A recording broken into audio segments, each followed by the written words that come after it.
às vezes na vida nós descobrimos que algumas coisas nas quais não cremos, não cremos mais, né? Eu não sei se eu crio em Papai Noel. Não sei, não. Eu sei que hoje eu não acredito, não. Por que eu estou dizendo isso? Porque a nossa primeira igreja é a nossa casa. A nossa primeira escola bíblica é a nossa casa. Nosso primeiro seminário bíblico é a nossa casa. E ali na nossa casa, nós aprendemos algumas verdades sobre Deus que não são verdadeiras. Isso se aplica àqueles que tiveram um lar evangélico, àqueles que tiveram um lar não evangélico. Há muitos conceitos que nós exaramos, expressamos sobre Deus, que não estão na Bíblia. E até mesmo são rejeitados tais conceitos pela Bíblia claramente. No entanto, nós cremos e desenvolvemos, até passamos adiante para os nossos filhos. Eu quero dar um exemplo. Esse exemplo fez um sucesso absoluto nos anos 80 no Brasil. Eu vou ler um texto bíblico e vou demonstrar de onde surgiu essa heresia, da Bíblia. Abra aí, por favor. Nos 10 mandamentos. Não vou dizer onde está, porque certamente você já sabe. Abra sua Bíblia, não coloque na tela, por favor, nos 10 mandamentos. Aparece esse conjunto 2 vezes na Bíblia, certo? Mas eu quero a primeira vez que aparece. Abra aí.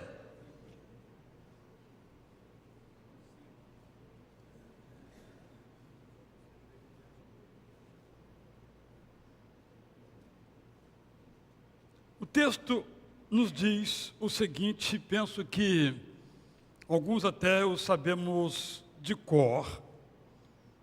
Eu vou ler, mas não vou dizer o texto. Se alguém, porventura, ao final da leitura ainda não souber, resolva esse problema sem me perguntar. O texto diz assim no verso 5. Não adore essas coisas, nem preste cultos a elas, porque eu, o Senhor, seu Deus, sou Deus zeloso. Estou lendo o versículo 5. Que visito a iniquidade dos pais nos filhos até a 3ª e 4ª geração daqueles que me odeiam. Ou seja, a maldição é de algum modo hereditária. Está na Bíblia, não está? Então, se às vezes você passa por um problema, foi por causa de um pecado que o seu pai, avô ou bisavô cometeu. Não está na Bíblia? Que Deus visita a iniquidade até a 1ª, 2ª, 3ª, 4ª geração, isto é, filho, pai, neto e bisneto. Então houve no Brasil uma certa ocasião, uma certa época, nos anos 80, que era preciso então cessar na família a maldição hereditária. Algumas igrejas faziam cultos de libertação da maldição hereditária. Chegou-se até a se desenvolver, ligada a isso, uma ideia de que havia lugares amaldiçoados. Inclusive, chegou-se a desenvolver a ideia de que os demônios tomavam conta de certos territórios e que era necessário expulsar aqueles demônios. Mas, voltando aqui a esse texto da maldição hereditária, isso explica, então, por que algumas coisas nos acontecem. Baseados num versículo. Já descobriu qual é? Qual é? Êxodo 20, verso 5. Mas aí nós temos que continuar a leitura. A questão foi a seguinte. No século XVI, para facilitar a leitura, os livros da Bíblia foram divididos em capítulos, depois em versículos, para mera facilidade.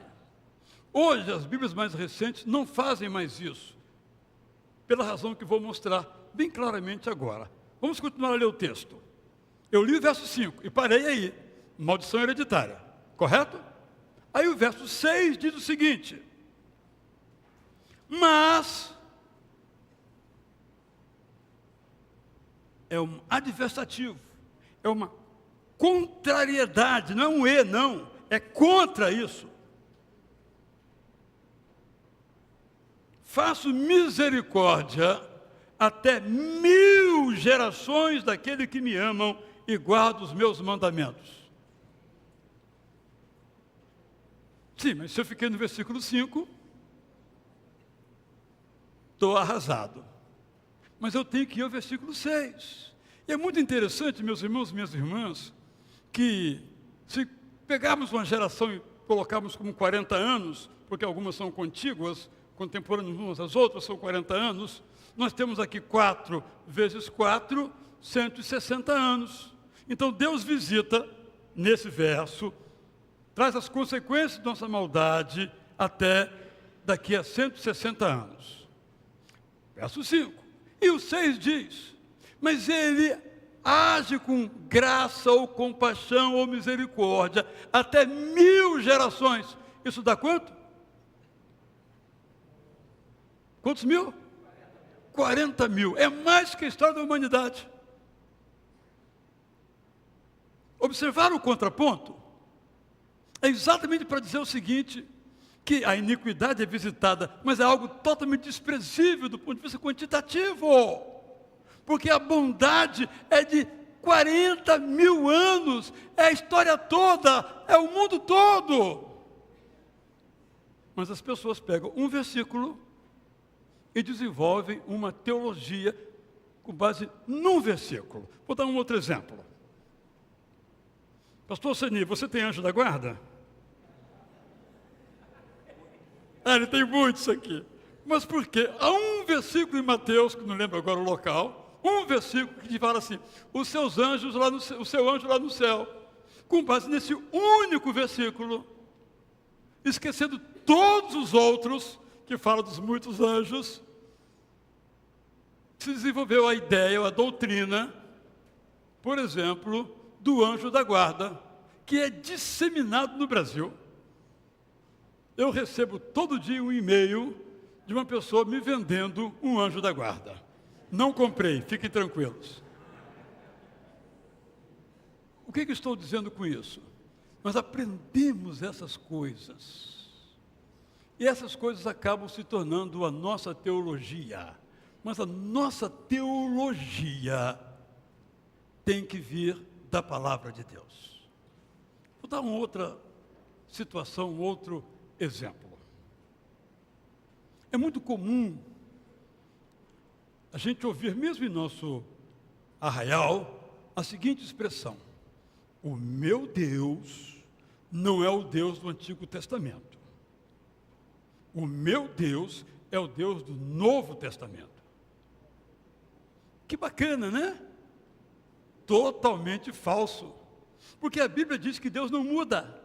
Então, o Deus do Antigo Testamento é o Deus do Novo Testamento e é o Deus das nossas vidas, porque Ele não muda. No entanto, por isso meu tema é a Trindade, no entanto, ao longo da história, dentro e fora do cristianismo, se foi concebendo a ideia de Deus se manifestar de 3 formas. Ele se manifesta como Deus criador da guerra, aterrorizador no Antigo Testamento, como Deus da paz, do amor no Novo Testamento, e como Deus do conforto, do consolo, depois dos testamentos, que é o Espírito Santo. É bonito esse conceito, mas é falso. Porque Deus Criador, ou Deus Pai, Deus Filho, ou Deus Messias, Deus Jesus, ou Deus Espírito Santo, ou Paráclito, ou Consolador, sempre atuaram desde a fundação do mundo. Quando Deus decide criar o ser humano, o que ele diz? Quem está fazendo? Nós. Nós quem?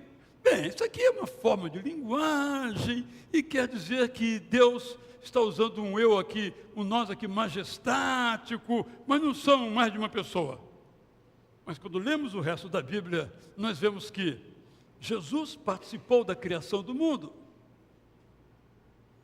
E mesmo quando, logo em Gênesis nós lemos isso, foi o Espírito de Deus que pairava sobre as águas. Esse Espírito é o Espírito Santo. Então, a Trindade sempre agiu, porque sempre que o Deus Pai agiu, Jesus agiu, o Espírito Santo agiu. Claro que é uma grande dificuldade para nós entender como é que três são um e um é três. Mas aí é a nossa limitação, não a de Deus. Estevão tem um momento final da sua jornada, vou ler esse texto, Atos 7, 54 a 60, que coloca bem perfeitamente a Trindade em ação. Essa palavra Trindade não se encontra na Bíblia. A palavra Trindade, a doutrina, a teologia, a verdade sobre, sim, mas a palavra é uma criação teológica, seres humanos posteriores à Bíblia. Mas olha o que temos aqui. Atos 7, 54 a 60.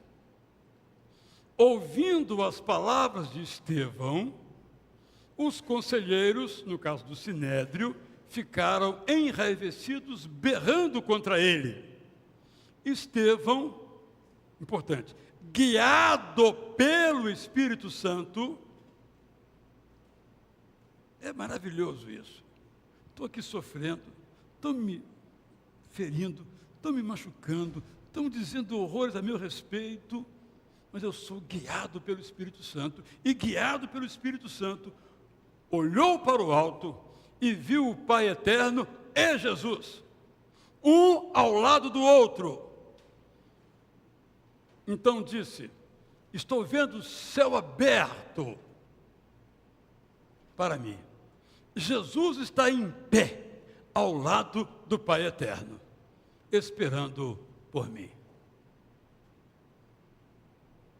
Nesse conjunto de breves versículos, nós temos o Espírito Santo guiando Estevão para então ver em ação o Pai e o Filho.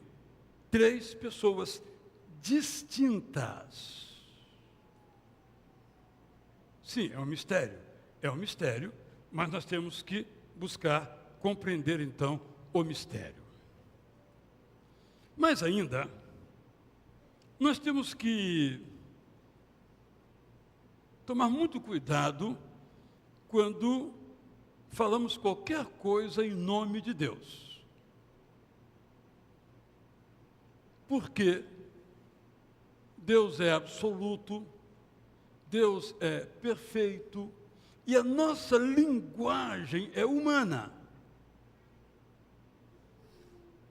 Quando nós falamos sobre Deus, nós cometemos antropomorfismos. Nós falamos do modo como compreendemos. Ou, às vezes, cometemos antropopatismos, que atribuímos sentimentos a Deus. Fazemos isso todos os dias, e a Bíblia também faz isso. Porque não temos como nos expressar diante do eterno, do maravilhoso, do sublime, a não ser com palavras comuns, banais, as nossas palavras, porque são as que nós temos. Portanto, sempre que falarmos sobre Deus, devemos ser humildes. A própria Bíblia usa essa maneira de falar sobre Deus. Darei um exemplo aqui no Salmo 91, 3 a 4. De fato, Deus o livrará das armadilhas e defenderá dos perigos mortais. Como se fosse um pássaro, ele o cobrirá com suas penas e o protegerá sob suas asas. Mas Deus não é um pássaro, Deus não tem penas. Mas é a maneira de mostrar esse cuidado desvelado de Deus por nós, que o poeta usa uma figura de linguagem. Outro exemplo, bem conhecido texto, Efésios 4:30. Não entristeçam o Espírito Santo, que guarda os seus corações até o final da vida. Será que o Espírito Santo pode ficar triste? Rigorosamente não, mas é uma maneira de nós entendermos e compreendermos de que aquilo que nós fazemos, que não tem a aprovação de Deus, tem o seu desagrado. Vou dar um exemplo aqui que deixa muita gente com dificuldades. Em 4 lugares da Bíblia nós encontramos a expressão de que Deus se arrependeu.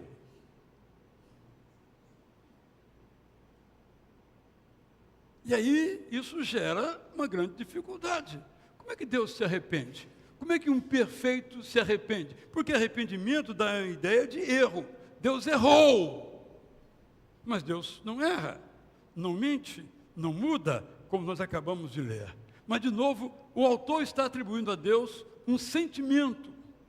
Por isso, algumas versões dizem, Deus viu com pesar aquilo que o homem fez, com tristeza, e ainda é um antropopatismo, mas Deus se arrepender, isso é impossível, porque o arrependimento é uma dimensão moral. Eu fiz algo errado. Mas quando a Bíblia, nas versões tradicionais, diz que Deus se arrependeu, é que ele sentiu no seu coração tristeza por ver o caminho de Noé, o caminho de Adão, o caminho de Jonas, o caminho de Saul, que são algumas vezes em que a expressão Deus se arrependeu é utilizada. Mas eu tenho mais um texto ainda. Provérbios 6, 16 a 19.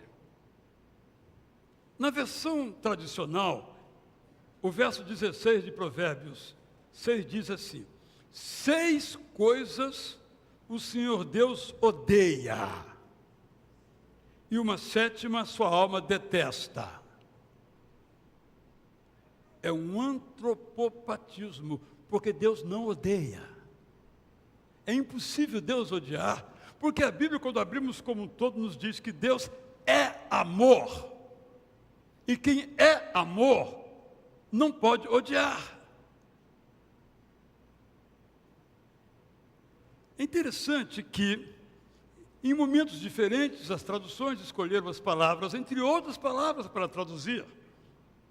Odeia, no hebraico, é sane, que quer dizer não gosta, não aprecia. E que, no sentido não moral, pode significar detesto. Abomina é toebá, que é rejeitar. E se aplica aos sacrifícios quando eram feitos de modo indigno, Deus os rejeitava. Quando o autor coloca odeia e detesta aqui, é uma espécie de rima, porque o hebraico não conhece a rima é coisa moderna, nenhuma cultura antiga conhecia a rima, é uma maneira de usar 2 sinônimos, se chama paralelismo, para reforçar uma ideia. 6 coisas o Senhor Deus odeia. Uma 7ª ele detesta. É uma maneira de chamar a atenção. Olha o que eu vou dizer. Ele repete mesma expressão odeia e abomina e acrescenta um número para dizer, opa, vamos ver o que vem aí. Hoje é muito comum, em pequenas mensagens, 7 coisas que você deve evitar para ter aquele problema começa pelo sétimo, sexto, cinco, para criar um frissonzinho, né? Um desejo de saber o que é o primeiro, qual é o mais importante. Quais as maiores fortunas do mundo? Começa pela 10ª, aí na última, aí você vai se lembrar. Um recurso, e a Bíblia também faz esse mesmo recurso. Então, os perversos, na versão brasileira da palavra, fazem 6 coisas que o Deus eterno não aprova. Na verdade, são 7 tipos de pessoas que ele reprova. A ideia aqui é de aprovação, de reprovação. Os que estão cheios de orgulho, os que fazem da mentira seu estilo de vida, os que usam o poder para atacar os inocentes, os que premeditam a prática do mal, os que têm prazer em pecar, os que testemunham falsamente e os que semeiam discórdia entre as pessoas. E aqui eu preciso agregar mais um elemento. A Bíblia chama a Deus de Senhor dos Exércitos, Yahvé Shabaot, em hebraico.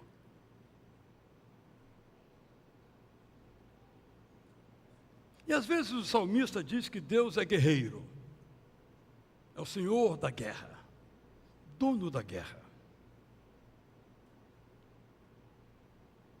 Vamos abrir todo o Antigo Testamento, e não apenas alguns versículos escolhidos. Já mencionei aqui algumas vezes. Quando Jesus diz assim, ame os seus inimigos, essa frase é dele ou é uma citação do Antigo Testamento?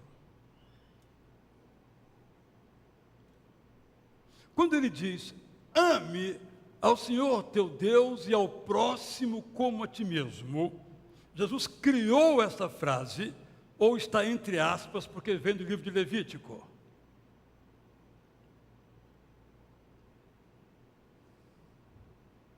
É uma citação do Antigo Testamento. Portanto, o amor de Deus é uma das marcas do Deus eterno já presentes no Antigo Testamento. Não tem essa de que o meu Deus não é o do Antigo, mas é o do Novo, porque é o mesmo Deus.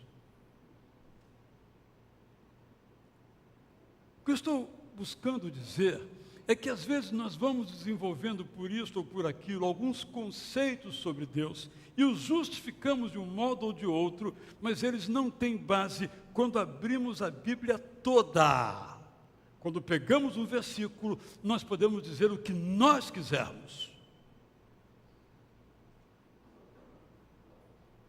Há uma brincadeira no campo teológico que é uma diferença entre exegese e eisegese. Uma brincadeira. A exegese é quando o pastor procura trazer o que o texto diz. E a eisegese é quando o pastor coloca no texto o que ele não diz. Penso que muitas críticas feitas aos cristãos é por causa da exegese de muitos pastores e teólogos, não da exegese. A maioria das críticas feitas aos cristãos, umas são pelo comportamento dos cristãos, o que é lamentável, mas às vezes verdadeiro, e outras vezes por coisas que dizem que a Bíblia diz, mas a Bíblia não disse. Mas nós cremos que ela disse. Hoje, às 5 horas, vou enfrentar esse assunto, em que Paulo diz, eu não permito que as mulheres falem na igreja. Carta de Paulo aos Coríntios, ele fala um pouco sobre isso, diz que as mulheres têm que usar véu, que as mulheres não podem ser pastoras. Mas Paulo não disse isso. Mas hoje é 5 horas. E muitas pessoas criticam, então, o cristianismo por causa das suas escrituras. Mas as suas escrituras não dizem o que dizem que ela diz. O que eu estou buscando é mostrar que eu e você e eu estou me incluindo aí, com muita franqueza, nós temos que revisar a nossa teologia, para que ela seja, de fato, derivada da palavra de Deus, e não aquilo que me ensinaram a crer que ela diz. Como eu disse, nossa primeira igreja é a nossa casa. E ontem foi muito interessante aqui nosso encontro sobre inteligência espiritual, porque eu contei muito brevemente, já falei isso aqui para os irmãos, que eu acordava tarde, a vida inteira acordei tarde, eu mudei há uns 40 anos, mas até então eu acordava tarde. Mas quando eu acordava, eu era acordado ouvindo música. Meu pai colocava, eu sei que os mais novos não sabem o que é isso, um LP, hoje chamam de vinil, um LP. Eu acordava com a casa toda ressoando aquela música. Claro, as músicas que meu pai gostava, obviamente. Feliciano do Amaral, Edgar Martins e Luiz de Carvalho. E às vezes colocava um CD de Rubens Lopes, que a irmã Nancy conheceu. Também conhecia, assim, de raspão. E ele, até hoje eu me lembro, João, um sermão dele, era um CD de sermão. E o sermão dizia assim, começava assim. Só lembro o começo, primeira frase. H.G. Wells dizia que o céu é uma grossa pândega, mas o céu não é uma grossa pândega, porque a Bíblia diz, aí continuava, era um sermão de 40 minutos. Eu era acordado com isso. Então a minha primeira igreja foi a minha casa. Quero dizer que aprendi muitas coisas boas, mas possivelmente aprendi algumas coisas erradas.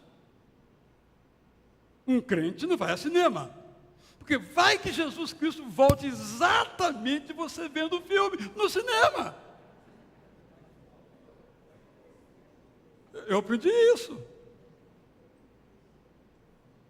Eu nunca fui ao cinema, a não ser depois dos 21 anos de idade.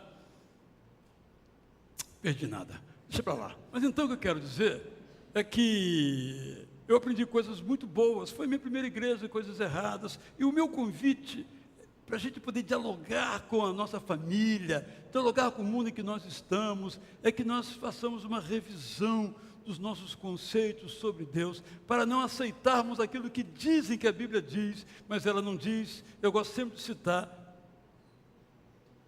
um atendente de um bar em Niterói, perto da onde eu era professor de uma faculdade lá de psicologia, nos anos 80, e ele, sabendo que eu era crente, me falou assim, estava em 1980, por aí, ele disse, ao 1000 chegarás, mas dos 2000 não passarás. Eu disse, onde está isso? Na Bíblia, nunca leu não?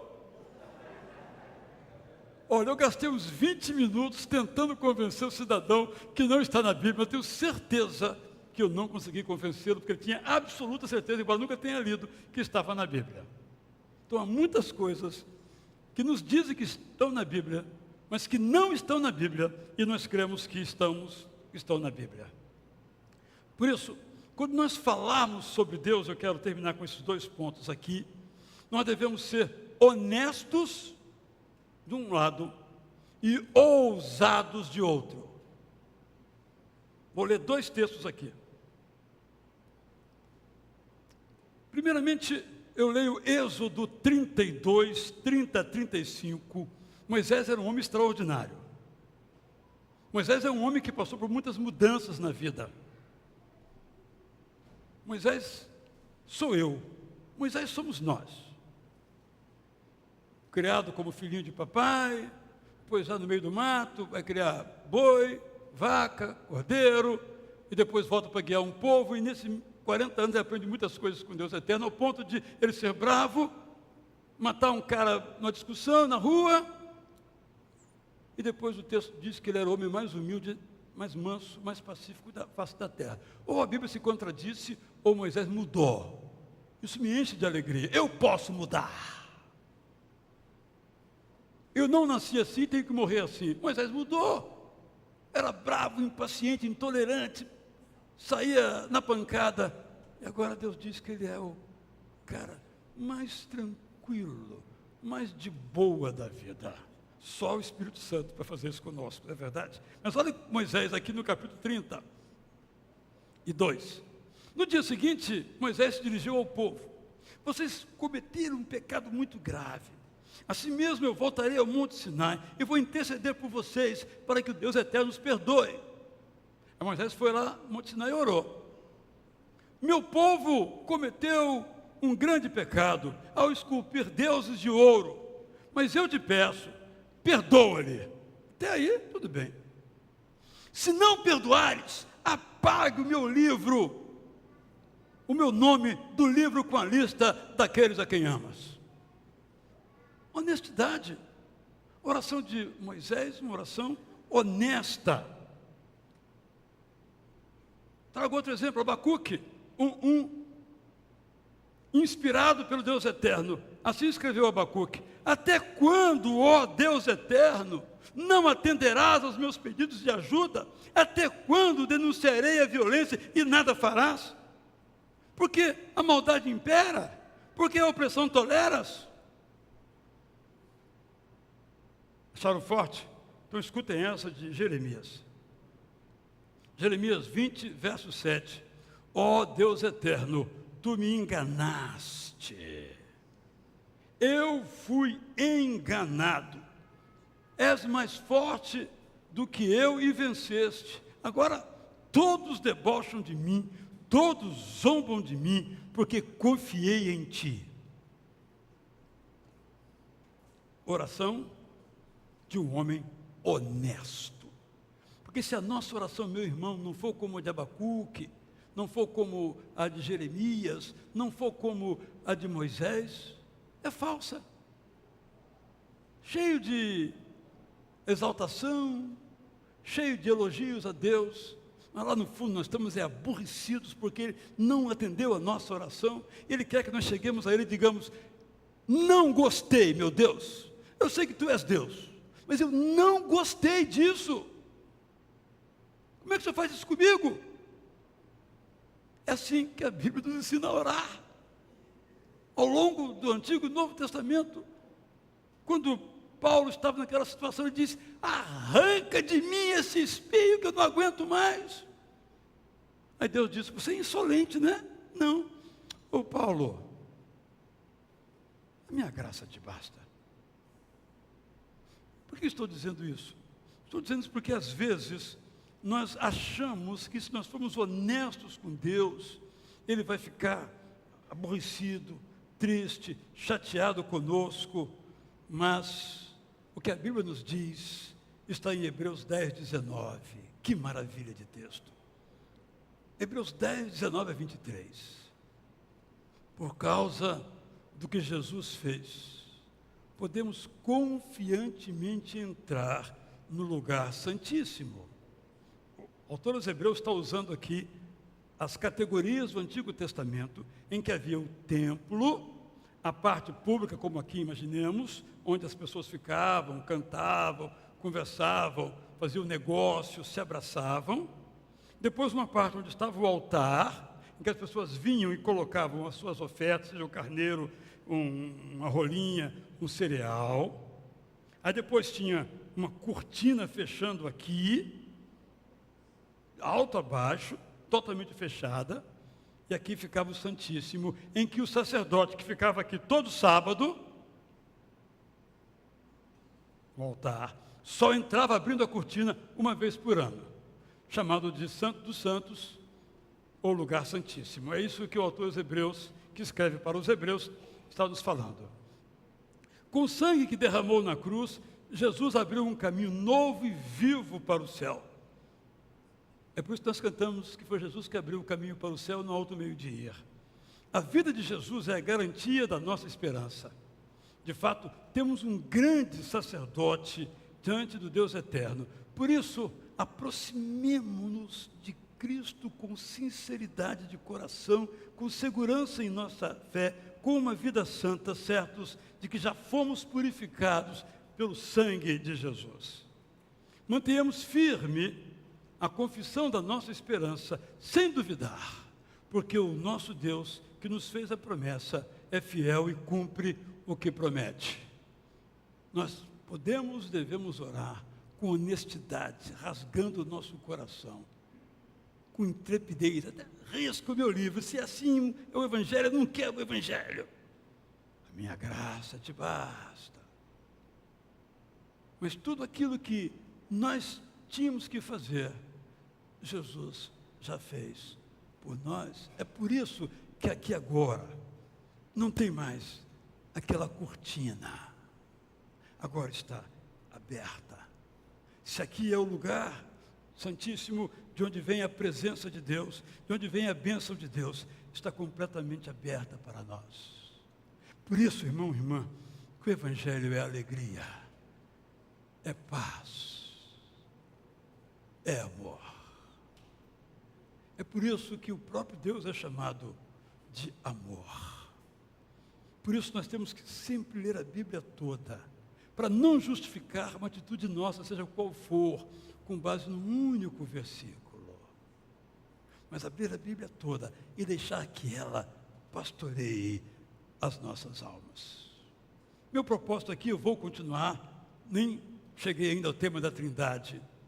É um convite, primeiramente, que eu e você, repito, eu aqui não é meramente uma frase feita, mas que eu e você olhemos com profundidade para aquilo que nós cremos, para ver se aquilo que nós cremos é o que Deus quer que nós creiamos. Essa é uma jornada para sempre.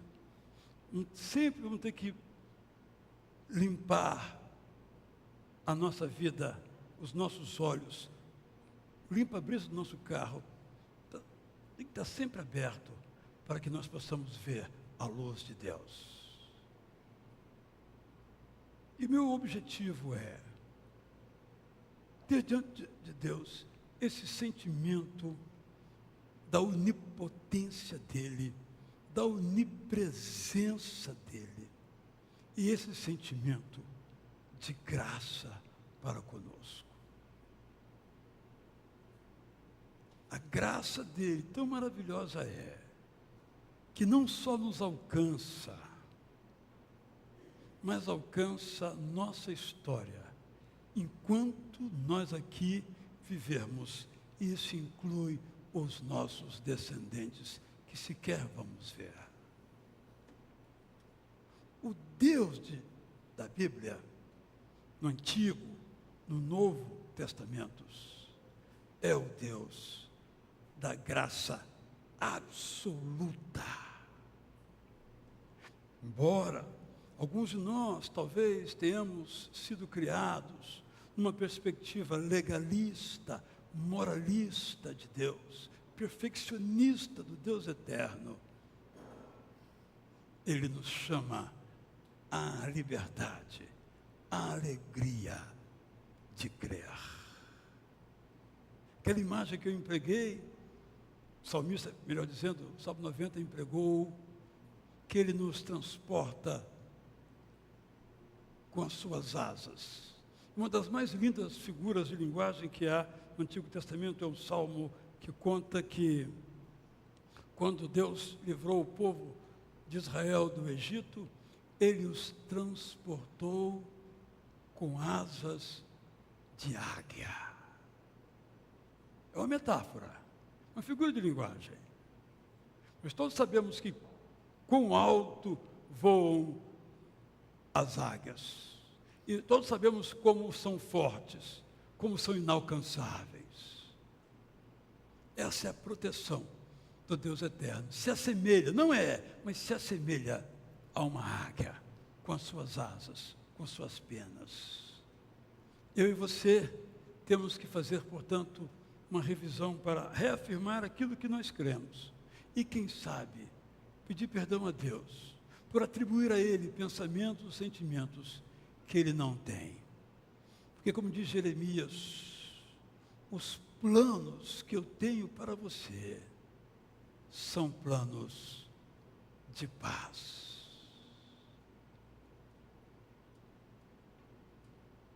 Mas às vezes, você anda atormentado, atormentada por um pecado que o seu avô cometeu. Não tem efeito sobre você. Ou às vezes ainda anda atormentado por um pecado que cometeu você mesmo, mas já pediu perdão a Deus, já foi perdoado, não tem mais peso sobre você. Você está livre. Os seres humanos não fazem isso. Mas quando Deus perdoa, é assim que Ele perdoa, é de modo absoluto. Então, quando você vier à igreja, venha para se alegrar, venha para adorar, venha para dizer, tu és tremendo, meu Deus, no bom sentido da palavra. Quando se reunir em casa da sua família, é para falar da grandeza, da bondade, da graça de Deus. Seja a sua casa uma igreja. E que então, na sua igreja casa, você não diga assim, ó, vou contar para o pastor, hein? Porque você está dizendo que o pastor que representa Deus, Deus é terrível e que está de olho para te pegar numa falta. Não, Deus está de olho para te perdoar e te carregar como se fosse uma águia alta e poderosa para novos e belos projetos de vida, porque assim é a graça. Meu desejo, meu irmão, minha irmã, é que essa graça, quando estamos estudando um pouquinho da Trindade, depois vamos falar um pouquinho sobre o Pai, sobre o Filho, sobre o Espírito Santo em dias futuros, essa graça não seja um conceito que você cante apenas, mas algo que você viva intensamente no seu coração. Porque, irmãos e irmãs, a graça é maravilhosa. Mas mais maravilhosa do que a graça é viver a graça. Porque é uma liberdade, é uma alegria, é uma paz que nenhum de nós pode compreender. O apóstolo Paulo diz que ela excede o nosso entendimento. Essa é a paz de Deus para mim e para você. Vamos ficar em pé e vamos cantar uma música que eu não sei nem qual é. Eu disse, Tamara, eu não sei bem o que eu vou pregar, tem um monte de coisa para dizer aqui. Então você escolhe aí com o Bruno, Adriano, uma linda música para esse momento. Eu estou confiando que vai ser uma música bonita, tá bem? Espero que essa aí é tranquila, né? E é uma música trinitária, vocês observem, porque fala do Espírito, fala do Pai e fala de Jesus. Não nessa ordem, a gente sempre fala o Pai, o Filho e o Espírito.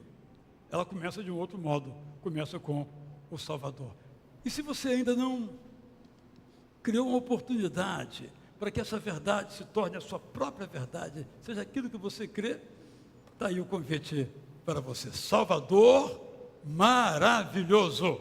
Cantemos.